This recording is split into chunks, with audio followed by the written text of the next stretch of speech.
नमस्कार, आप देख रहे हैं रफ्तार मीडिया। मैं हूं आपके साथ रक्षंदा खान। आगे आप मेरे साथ देखेंगे उत्तराखंड की तमाम छोटी बड़ी खबरें विस्तार से, लेकिन उससे पहले नजर डालते हैं इस वक्त की हेडलाइंस पर।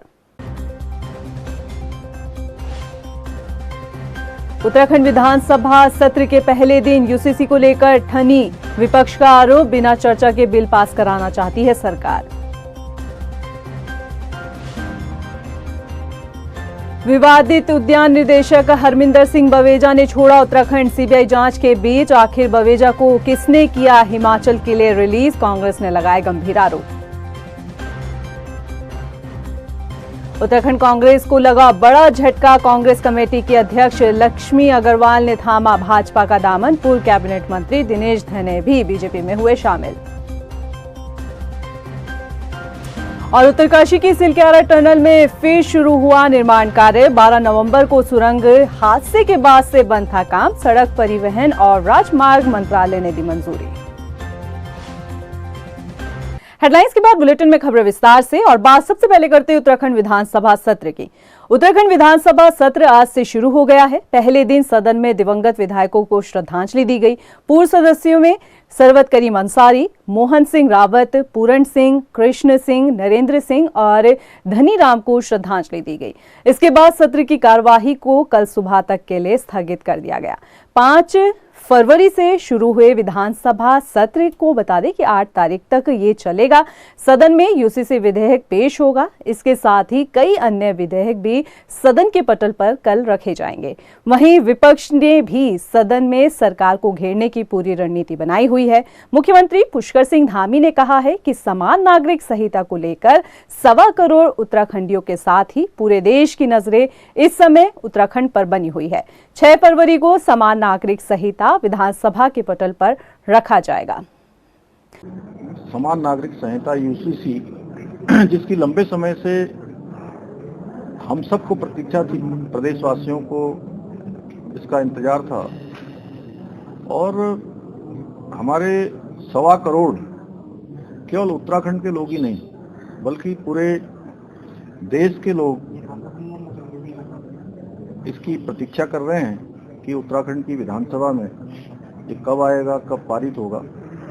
तो बहुत जल्दी हमारी सबकी जो प्रतीक्षा है वो समाप्त हो रही है, और कल इसको हम लोग विधानसभा में प्रस्तुत करेंगे, और आगे जो विधेयक के रूप में जो औपचारिकताएं होती हैं, चर्चा होती है, वो सभी चर्चा होगी। मेरा जो हमारे अन्य दलों के भी साथी हैं उन सबसे भी अनुरोध रहेगा, क्योंकि पूरा देश इस समय उत्तराखंड को देख रहा है, और एक ये युगांतकारी समय है उत्तराखंड के लिए। पूरी देश की नज़र हमारी तरफ है कि ये बिल किस प्रकार से आता है, किस प्रकार की यहाँ चर्चा होती है। वहीं आपको बड़ा अपडेट ये भी दे देते हैं कि विधानसभा अध्यक्ष रितु खंडूरी की अध्यक्षता में कार्यमंत्रणा की बैठक हुई, जिसमें यूसीसी को सदन के पटल पर रखने की मंजूरी मिल गई है। आपको बता दें कि कल विधानसभा सत्र में सदन के पटल पर यूसीसी का विधेयक रखा जाएगा। लेकिन ये कहते हुए भी मैं कह रही हूँ कि यूसीसी भी इस देश के लिए एक ऐसा कानून है जो पूरे देश में, उत्तराखंड को गर्व है, गौरव है कि हम पूरे देश के लिए एक ऐसा कानून लाने जा रहे हैं जिसे देश पढ़ेगा, देखेगा और फिर देश में आएगा। सो शायद उसलिए कहीं ना कहीं मुझे लगता है कि केवल अगर हम यूसीसी पे कंसंट्रेट करें और यूसीसी को लेकर सदन में आए तो वो एक अच्छा निर्णय हो। कल 6 तारीख को जो विधानसभा सत्र शुरू होगा, उससे पहले जो आज कार्यमंत्रणा समिति की बैठक हुई है, उस बैठक में निर्णय लिया गया कि कल हम लोग यूसीसी के विधेयक को ले करेंगे, और साथ में जो आंदोलनकारियों वाला जो क्षैतिज आरक्षण का प्रतिवेदन है वो प्रस्तुत करेंगे, और उसके बाद यूसीसी पे हम लोग व्यापक चर्चा करेंगे। अगली खबर का रुख कर लेते हैं। विधानसभा सत्र के पहले दिन यूसीसी को लेकर सरकार और विपक्ष में ठन गई है। विपक्ष का आरोप है कि सरकार हर हाल में यूसीसी का बिल पास कराना चाहती है, जबकि इस बिल का मसौदा पहले विधायकों को पढ़ने के लिए दिया जाना चाहिए था ताकि इस पर चर्चा हो सके। कार्यमंत्रणा समिति की बैठक के दौरान मामला इतना बढ़ गया कि नाराज नेता प्रतिपक्ष यशपाल आर्य और विपक्ष के सदस्य प्रीतम सिंह ने कार्यमंत्रणा समिति के पद से इस्तीफा दे दिया। यशपाल आर्य ने कहा कि लोकतंत्र को कुचलने का कार्य किया जा रहा है। आवाज़ जो हमारे पक्ष को नहीं सुनना चाहती है। हमने पहले भी कहा कि इसमें पर्याप्त समय मिलना चाहिए और प्रश्नकाल और जो नियम 310 के कार्यस्थल के प्रस्ताव भी को भी इसमें ये भी सुचारू रूप से एक ऑर्डर में है, उसको भी शामिल किया जाना चाहिए। लेकिन और इन्होंने 25 तारीख को एक विधानसभा सचिवालय के माध्यम से सभी माननीय विधायकों को, विपक्ष के विधायकों को सूचित किया गया है कि आप कार्यस्थल के प्रस्ताव 8 बजे तक प्रस्तुत करें। और आज कहा जा रहा है कि ये विशेष सत्र है और इसमें न प्रश्नकाल होगा, न कार्यस्थगन होगा, न अन्य कार्य होंगे। सीधे सदन के पटल पर हम यूसीसी को रखेंगे और तत्पश्चात आप उसमें बहस में भागीदारी कर सकते हैं। ये संसदीय परंपराओं की घोर अवहेलना है। संख्या बल के आधार पर इस कार्यमंत्रणा समिति में भी संख्या बल के आधार पर हमारी आवाज़ को दबाया जा रहा है और मैं निश्चित रूप से कार्यमंत्रणा समिति से इस्तीफा दे रहा हूँ। आज कार्यमंत्रणा की बैठक आहूत की गई और उस बैठक में स्थगित जो सत्र था, उस स्थगित सत्र को जो है पुनः आहूत किया गया। जब स्थगित सत्र को पुनः आहूत किया जाता है तो वो स्पेशल सेशन नहीं कहलाता है। सरकार को चाहिए था कि वो सत्र को का जो सत्रावसान करती और सत्रावसान करने के बाद कहती कि यूसीसी के लिए हम विशेष सत्र आहूत करने का काम कर रहे हैं, लेकिन सरकार ने ये कुछ नहीं किया।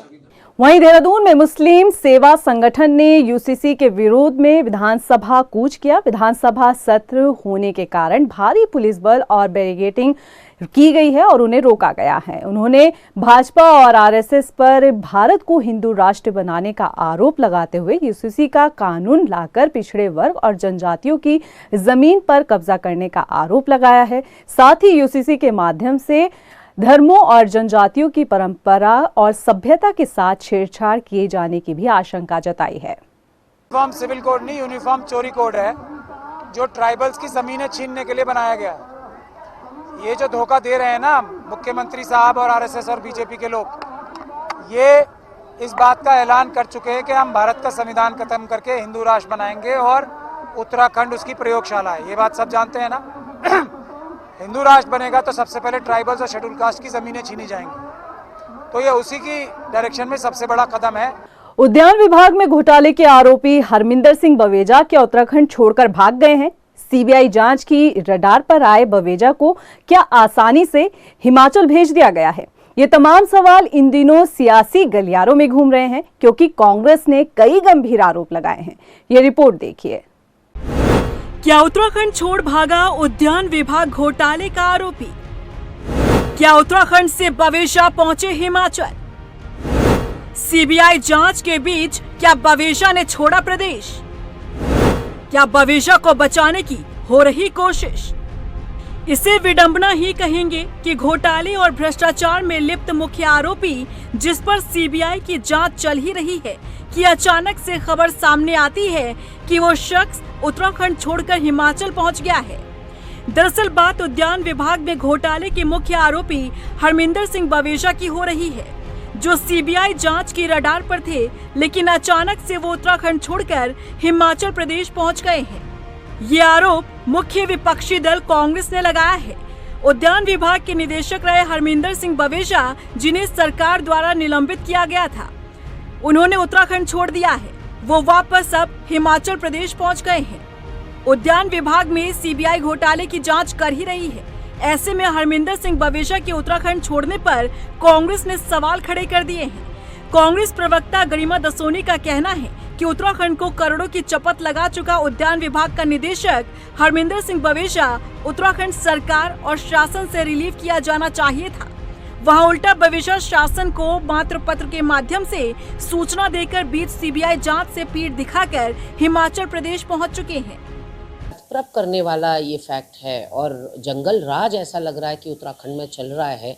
उद्यान विभाग में एक बड़े घोटाले को अंजाम देने वाला, उस घोटाले का मुख्य आरोपी जो उत्तराखंड को करोड़ों की चपत लगा गया हो, ऐसे में उच्च न्यायालय के आदेशों के बाद सीबीआई जांच जिसके ऊपर चल रही हो, वो कैसे इतनी बड़ी हठधर्मिता दिखा सकता है कि केवल एक सूचना वो मुख्य सचिव को कर गए हैं कि मैं जा रहा हूँ हिमाचल प्रदेश। वो किसी विश्वविद्यालय में थे, इससे पहले भी 3 साल के डेप्यूटेशन पे वो उत्तराखंड आए थे। बट मौजूद सवाल ये है कि कार्मिक विभाग से लेकर दूसरे विभागों तक उनकी फाइलों का संज्ञान न लिया जाना, उनके ऊपर अभी उनका सस्पेंशन चल रहा था। ऐसे में सीबीआई जांच को बीच में छोड़कर वो कैसे हिमाचल जा सकते हैं? क्या सीबीआई वाले अब हिमाचल उनकी धरपकड़ करने जाएंगे? तो कहीं ना कहीं उद्यान विभाग में ये सब कुछ जो चल रहा है वो बिना मंत्री के इशारों के हो ही नहीं सकता। और क्यों गणेश जोशी ने सख्ती नहीं दिखाई बवेजा के ऊपर? और अब तो ऐसा लगता है कि बवेजा के हाथ में कोई ना कोई मंत्री की कमजोर नस जरूर थी। बवेजा का शासन को भेजा ये पत्र सामने आया है जो गवाही दे रहा है कि बवेजा उत्तराखंड से रिलीव हो चुके हैं, लेकिन फिलहाल शासन की तरफ से किसी का बयान सामने नहीं आया है, जिसके कारण इस पर संदेह बरकरार है कि क्या हरमिंदर सिंह बवेजा उत्तराखंड छोड़कर जा चुके हैं या फिर नहीं। यदि ऐसा हुआ है तो यकीनन ये सवाल तो खड़े करता ही है कि जब बवेजा पर घोटाले के आरोप में सीबीआई की जांच जारी है, फिर कैसे वो महज एक पत्र लिखकर खानापूर्ति करते हुए उत्तराखंड छोड़कर जा सकते हैं। इस खबर से विभागीय मंत्री गणेश जोशी की भूमिका भी संदेह के घेरे में आ गई है। क्या विभागीय मंत्री गणेश जोशी ने इस पर कोई संज्ञान नहीं लिया? क्या शासन ने इस पर कोई ध्यान नहीं दिया? आखिर इस मुद्दे पर सख्ती क्यों नहीं दिखाई गई? वहीं कांग्रेस मंत्री गणेश जोशी की मंशा पर सवाल उठा रही है कि गणेश जोशी बवेजा को बचाने की कोशिश कर रहे हैं। बहरहाल इस मुद्दे ने इस वक्त सियासत गरमा दी है। रफ्तार मीडिया के लिए देहरादून से ब्यूरो रिपोर्ट। खबरों में बढ़ते आगे, वहीं उत्तराखंड कांग्रेस को बड़ा झटका लगा है। आपको बता दें कि पचवादून से जिला कांग्रेस कमेटी के अध्यक्ष लक्ष्मी अग्रवाल ने अपने समर्थकों के साथ बीजेपी में शामिल हो गई हैं। इसके साथ ही पीडीएफ कोटे के पूर्व कैबिनेट मंत्री दिनेश धने ने अपने समर्थकों के साथ भाजपा का दामन थाम लिया है। भाजपा के प्रदेश कार्यालय में बीजेपी प्रदेश अध्यक्ष महेंद्र भट्ट ने इन नेताओं को पार्टी की सदस्यता ग्रहण कराई। वहीं आपको ये भी जानकारी दे देते हैं कि भाजपा का दामन थामने वाली कांग्रेस कमेटी के अध्यक्ष लक्ष्मी अग्रवाल को पार्टी विरोधी गतिविधियों के चलते कांग्रेस ने निष्कासित भी कर दिया है। लोकसभा चुनाव तो होते रहते हैं, आज लोकसभा कल विधानसभा है, फिर उसके बाद पंचायत के चुनाव है, उसके बाद फिर लेकिन आज भारतीय जनता पार्टी को हमने ज्वाइन किया और भारतीय जनता पार्टी नरेंद्र मोदी जी और अमित शाह और हमारे जो प्रदेश का नेतृत्व इनसे प्रभावित होकर हमने भारतीय जनता पार्टी ज्वाइन की। हमारा कार्यक्रम है और हमने शुरू में ही कहा था कि जनता का अपने जनप्रतिनिधियों में दबाव है कि विकास के खिलाफ माहौल न बनाए। विकास लोग आंखों से देख रहे हैं, उसी का परिणाम है कि जनता का दबाव जनप्रतिनिधियों पे, और जनप्रतिनिधि समझते हैं कि मोदी जी और पुष्कर धामी जी विरोध करने से उनका जनाधार कम होगा। इतने बड़ी संख्या में लोग जुड़ रहे हैं, हम सबका स्वागत कर रहे हैं। अभी तो शुरुआत है, आप देखते ही चुनाव आते आते सभी दलों के सब अधिकतर लोग हमारे साथ रहेंगे। हल्द्वानी में यूथ कांग्रेस द्वारा आगामी 7 फरवरी को अग्निवीर योजना के खिलाफ एक बड़ा कार्यक्रम आयोजित किया जा रहा है। यूथ कांग्रेस के प्रदेश अध्यक्ष सुमित्र बुल्लर ने बताया कि जिस तरह से केंद्र सरकार ने सेना में जाने वाले युवाओं के साथ छल किया है, उसको लेकर अब यूथ कांग्रेस युवाओं के बीच जा रही है। अग्निवीर भर्ती से छले युवा कांग्रेस के आलाकमान से वार्ता करेंगे और अपने विचारों को साझा करेंगे और अग्निवीर योजना के खिलाफ पूरे देश भर में युवाओं को एकजुट करने के लिए कांग्रेस हल्ला बोल करेगी। जिस दिन से ये योजना लॉन्च हुई, उस दिन से कांग्रेस पार्टी देश के युवाओं की भावनाओं का सम्मान करते हुए देश के युवाओं के साथ है। हमने उस दिन भी विरोध किया था, हम आज भी विरोध करते हैं और हमने ये वादा भी किया है हमारे नेता आदरणीय राहुल गांधी जी ने इसी मामले को लेकर के जय जवान एक मुहिम भी लॉन्च करी है और इसी मुहिम के तहत एक संवाद कार्यक्रम में हिस्सा लेने के लिए, उत्तराखंड के युवाओं की भावनाओं को जानने के लिए हमारे खड़गे आदरणीय जो राष्ट्रीय अध्यक्ष है मल्लिकार्जुन खड़गे जी, उनके जो पॉलिटिकल एडवाइजर है गुरदीप छप्पल जी और जो रोहित चौधरी जी जो एक्स सर्विसमैन कांग्रेस के जो हमारे प्रेसिडेंट है, वो यहाँ पर आ रहे हैं। और हमारी योजना है कि हम जो युवाओं के दर्द है, इनके दर्द को हमने पहले भी समझा था, इनके दर्द को कैसे हम लोगों के बीच में रख सकें और कैसे इनकी समस्याओं के समाधान की तरफ बढ़ सकें, इस चर्चा के लिए हम लोगों ने परसों 7 तारीख को यहाँ हल्द्वानी में एक इवेंट ऑर्गेनाइज करने जा रहे हैं। वहीं अल्मोड़ा में एनएसयूआई ने जय जवान अन्याय के विरुद्ध न्याय युद्ध कार्यक्रम का आगाज किया। छात्र नेता गोपाल भट्ट ने बताया कि इस अभियान के जरिए एनएसयूआई के कार्यकर्ता साल 2019 से 22 तक के बीच अग्निवीर योजना के तहत सेना में भर्ती हुए युवाओं को स्थायी ज्वाइनिंग देने के साथ ही अग्निवीर स्कीम को निरस्त करने की मांग उठाएगी। उन्होंने बताया कि इस अभियान के समर्थन में कांग्रेस ने एक टोल फ्री नंबर भी जारी किया है। जो हमारा अग्निवीर योजना है, जहां युवाओं के साथ मोदी सरकार लगातार धोखा कर रही है, अग्निवीर योजना जो लागू की है उसका हम चाह रहे कि स्थायी समाधान हो, सैनिकों को गुमराह न किया जाए। और दूसरा, 2019 से 2022 तक सेना में भर्ती हो गए थे कई लोग, लेकिन उनको ज्वाइनिंग नहीं दी। हम कह रहे हैं कि तत्काल उनको ज्वाइन किया जाए। कम से कम 1.5 लाख से 2 लाख युवा पूरे देश में हैं जो दिल्ली में प्रदर्शन भी कर रहे हैं। उत्तरकाशी की सिलक्यारा टनल में 2.5 महीने बाद एक बार फिर से निर्माण कार्य शुरू हो गया है। दरअसल चारधाम परियोजना के तहत 853 करोड़ से ज्यादा की लागत से बनाई जा रही इस सुरंग का निर्माण कार्य पिछले साल 12 नवंबर को टनल हादसे के बाद से बंद था। इस हादसे में 41 श्रमिक टनल में फंस गए थे। हालांकि रेस्क्यू टीम ने 17वें दिन सभी श्रमिकों को सुरक्षित बाहर निकाल लिया था। इस घटना के बाद से मामले में जांच बैठी हुई थी और आपको बता दें कि अब सड़क परिवहन और राजमार्ग मंत्रालय ने कार्यदायी संस्था को निर्माण कार्य की मंजूरी दे दी है। तो बारकोड सेट तो ऑलरेडी चालू होकर 1 हफ्ता के ऊपर हो गया। हाँ, अंदर का ट्रीटमेंट जो भी है अपना ऊपर से आदेश जो मिला था उसके हिसाब से हम लोग काम चलते जा रहा है।